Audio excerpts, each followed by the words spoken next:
ফির বলল, কি তোরও গ্রাম থেকে ঢাকায় আসতে হলো?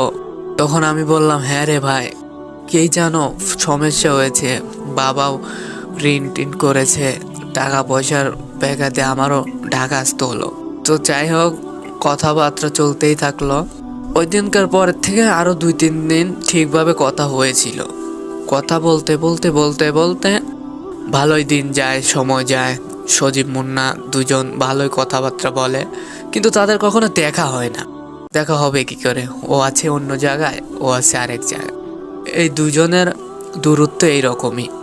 তো এইভাবে কাটতে লাগলো, দিন যায় রাত যায়, দুজনের শুধু কথাই হয়, কারোর সাথে কোনো দেখা হয় না। তো হঠাৎ মুন্না রাতে ফোন দিল সজীবকে, বলল, সজীব, তোর কোনো ছুটি নাই?